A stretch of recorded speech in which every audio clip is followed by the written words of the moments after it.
सामात ब्रह्मयोनि नमोस्तुते स्तुता मया वरदा वेदमाता प्रचोदयन्तं पावमानि त्रिजानम् आयुर्दानं प्रजां पशुं कीर्तिं द्रविणम् ब्रह्मवर्चसं मह्यं दत्त्वा व्रजत ब्रह्मलोकम्। ॐ श्रीयादेवाय आव्यामि स्थापयामि पूजयामि ध्यायामि नमस्कार करोमि।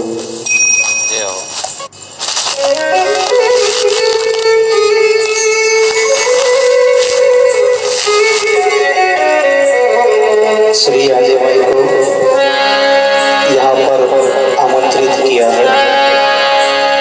अब उस दिव्य आत्मा को एक छोटा सा भोग लगाएंगे।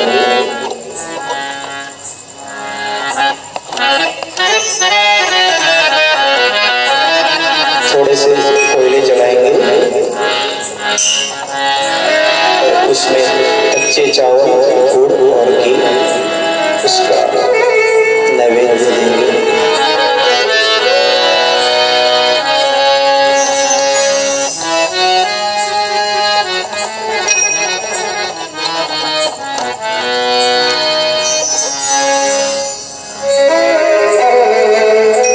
थोड़ी देर एक छोटा सा कीर्तन करेंगे श्री आदिमाई को। जब भोग की तैयारी न हो जाए तब एक छोटा सा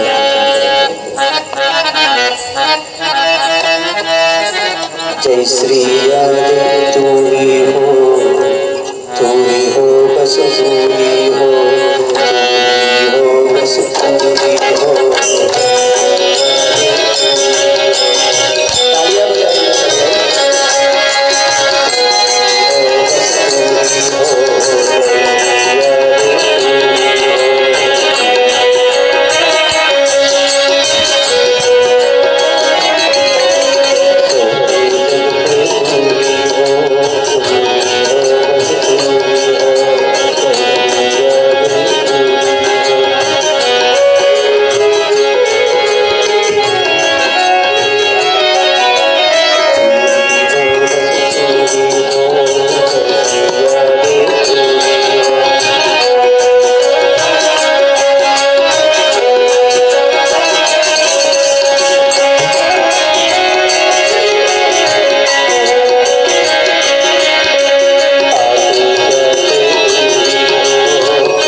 सूक्ष्म स्वरूप से हमारे बीच में उपस्थित है।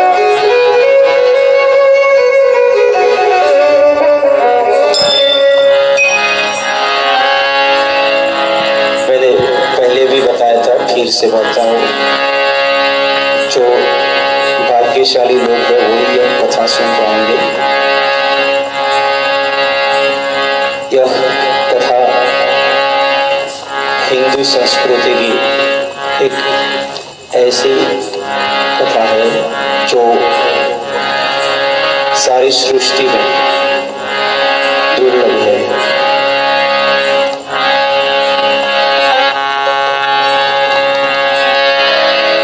भगवान श्री विष्णु अपने जल महल में विश्राम कर रहे हैं, तभी वहां पर दो ऋषि सनक और सनकादिक उनके दर्शन के लिए वहां पर उपस्थित होते हैं। तभी उनके दो द्वारपाल जय और विजय दोनों ऋषियों को रोकते हैं और उन्हें भगवान विष्णु के दर्शन नहीं हो सकते ऐसे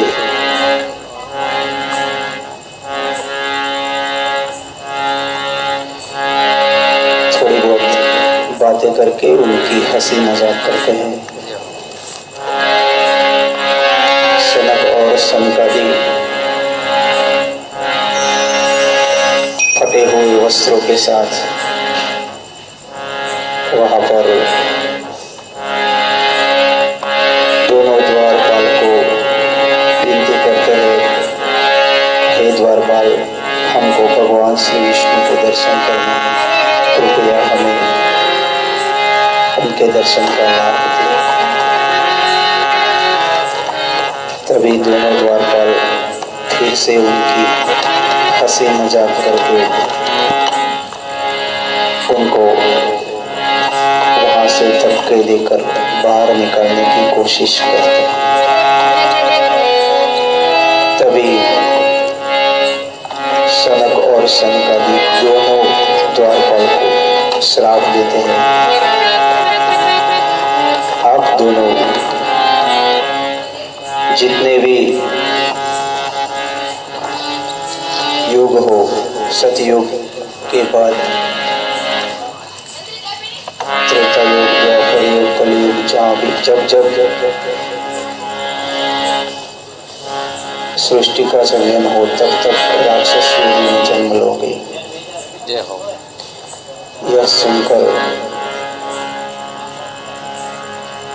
दोनों द्वारपाल रोते हैं, गिड़गिड़ाते हैं, लेकिन श्राप तो श्राप होता है।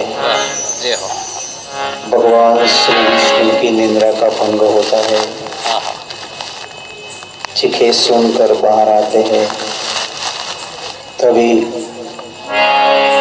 दोनों द्वारपाल भगवान को विनती करते हैं, भगवान हमें इस श्राप से मुक्त करो। तभी भगवान श्री विष्णु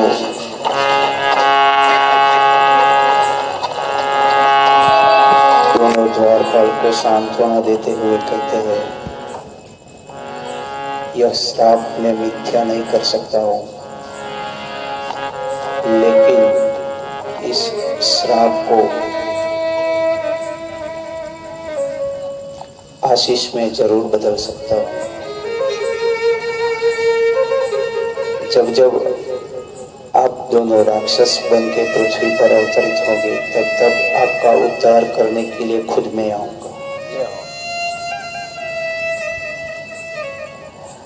भगवान श्री विष्णु जब यह आशीष देते हैं तभी दोनों ऋषि भगवान के दर्शन करके वहां से निकल जाते हैं। तब से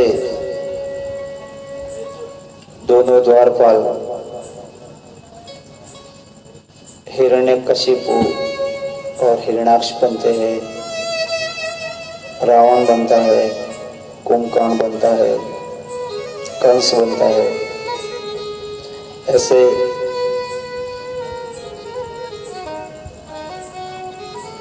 जब जब असुरों का जन्म होता है तब भगवान को भी साथ में जन्म लेने पड़ते हैं। जय और विजय की यह बात सुनते हुए माँ लक्ष्मी वहां पर भगवान की बात सुनकर सोचती है कि मेरा क्या होगा। भगवान यदि पृथ्वी पर अवतरित होंगे तो मुझे भी तो कुछ करना पड़ेगा। ऐसा सोचकर अपने हृदय से एक आह निकालती है, रूह बोलते हैं जिसे। वही रूप के उस आह के रूप से वो श्री आदि माई के रूप में जन्म लेती है।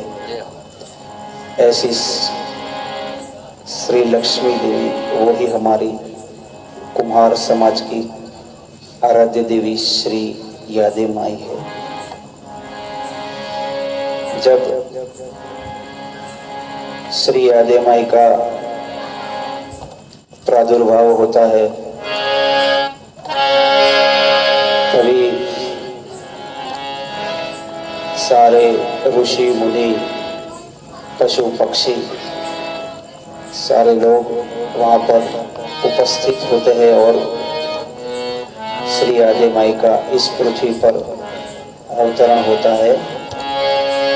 उसका नाच गान करके स्वागत करते हैं। श्री आदि माई श्री लक्ष्मी का अवतार। पिता का नाम सिद्धेश्वर लायड़ जी, माता का नाम सेजूबाई, एक बहन थी उनकी नाम था शीतला और एक छोटा भाई था पूर्णल। ऐसे परिवार में जन्म लेती है श्री लक्ष्मी यानी श्री आदि माई।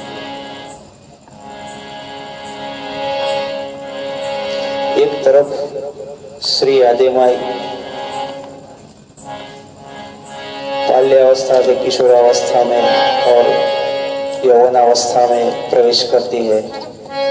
दूसरी ओर हिरण्याक्ष और हिरण्यकशिपु भी अपनी अपनी जगह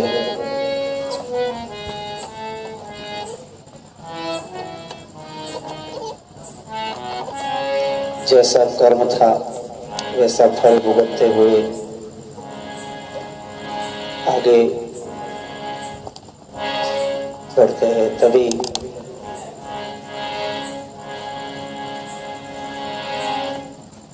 श्रीबाई जिसको श्री लक्ष्मी का अवतार कहते थे,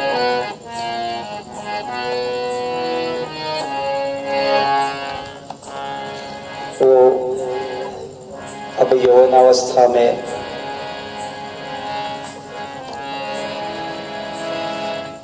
प्रवेश कर चुकी है। तभी उनकी शादी का प्रस्ताव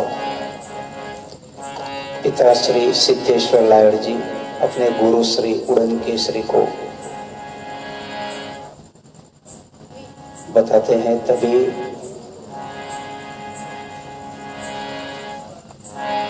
श्री आदि माई के लिए एक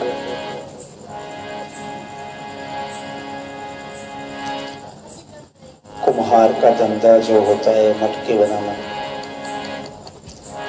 ऐसे एक शख्स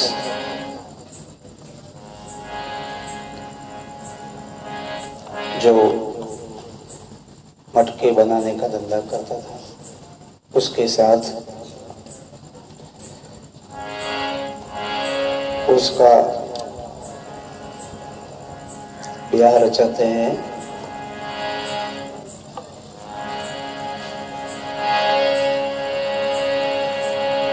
लेकिन श्रीबाई तो लक्ष्मी का अवतार थी, इसलिए यह गृहस्थ धर्म निभाना उसके बस की बात नहीं थी। फिर भी गुरु आदेश और माता पिता की आज्ञा के आगे झुककर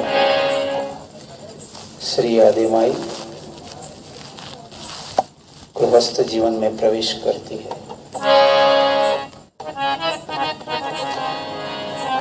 एक तरफ श्री आदि माई अपने कुल देवता भगवान श्री विष्णु की भक्ति में ओतप्रोत रहती है, दूसरी तरफ हिरण्यकशिप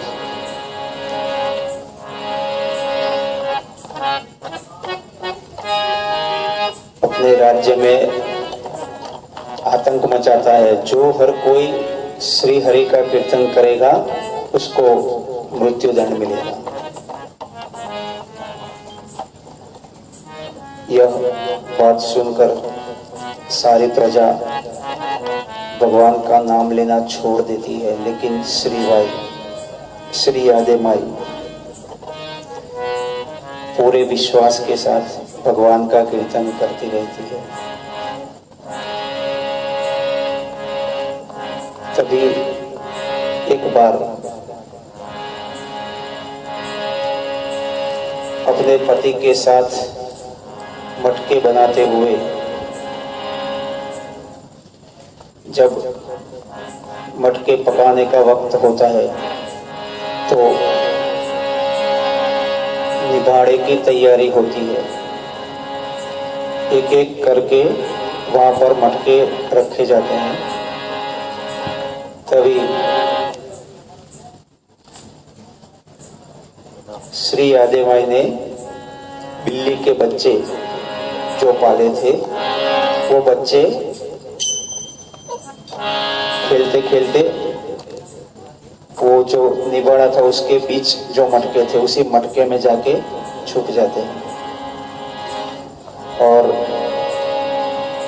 श्री आदि माई के पति और श्री आदि माई एक एक करके मटके निबाड़े में रखते हैं। तभी निबाड़ा पूरी तरह से तैयार हो जाता है और उसमें आग रखी जाती है। जब आग लगाई जाती है तब श्री आदि माई के पति सावंत जी उनको बिल्ली के बच्चे याद आते हैं कि बिल्ली के बच्चे कहाँ हैं।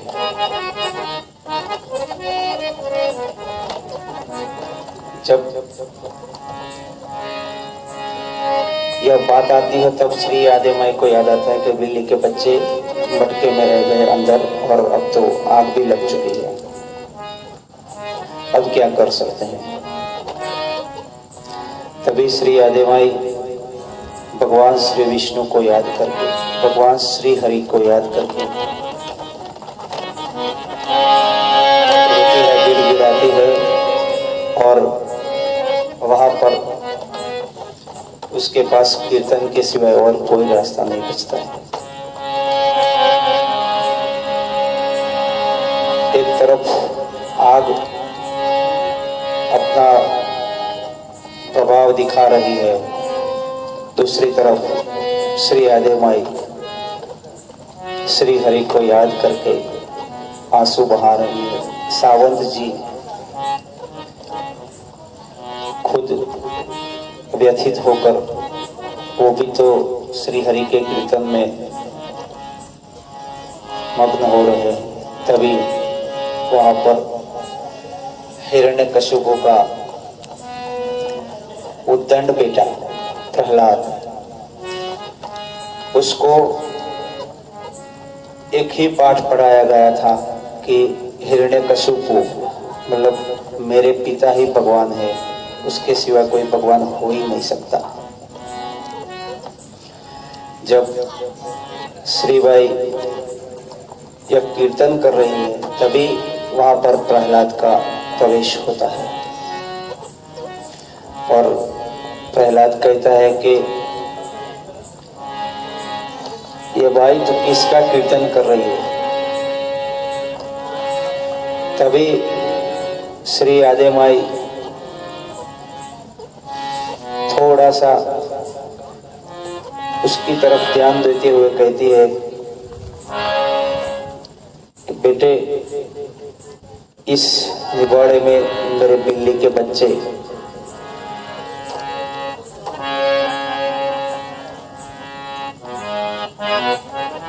शायद भगवान ने बचा लिए होंगे, इसलिए मैं उनको प्रार्थना कर रही हूँ भगवान कैसे भी करके बिल्ली के बच्चे को बचा लो। तभी प्रहलाद कहता है कि हे माई यदि तेरा भगवान सच्चा है तो बिल्ली के बच्चे जिंदे बाहर आएंगे, यदि तेरा भगवान सच्चा नहीं है, मेरा पिता भगवान है, तो समझ लो तुम्हारा मृत्यु निश्चिंत है। यह सुनकर श्री आदेबाई और भी कीर्तन में मग्न होती है, उसके साथ साथ पूरे गांव के लोग वहां पर कीर्तन में झूम रहे हैं। तभी थोड़ा सा कीर्तन करेंगे। श्री आदे माई श्री हरि को क्यों याद करती है? क्योंकि सारे ब्रह्मांड का तीनों लोग या 14 लोग में सबसे पहले प्रकट हुए पुरुष हमारे कुल देवता के रूप में होने की वजह से इनकी ही पूजा करना ठीक समझती है, इसीलिए श्री हरि की पूजा उसके लिए महत्वपूर्ण है।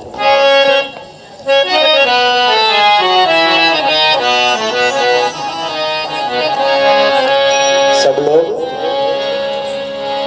इस कीर्तन में आनंद से झूमेंगे, सब लोग इस कीर्तन में आनंद से झूमेंगे, क्योंकि ये कीर्तन श्री आदेबाई ने बिल्ली के बच्चे बचाने के लिए किए थे और उसी कीर्तन के हिसाब से बिल्ली के बच्चे बच गए थे। ऐसा छोटा सा कीर्तन है, 2 शब्दों का ही कीर्तन है। श्री हरि श्री हरि श्री हरि श्री हरि श्री हरि श्री हरि श्री हरि श्री हरि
वैसे वैसे श्री आदि माई अपना कीर्तन भी प्रचंड करती जा रही है। श्री हरि श्री हरि श्री हरि श्री हरि श्री हरि श्री हरि श्री हरि श्री हरि श्री हरि श्री हरि श्री हरि श्री हरि श्री हरि श्री हरि श्री हरि श्री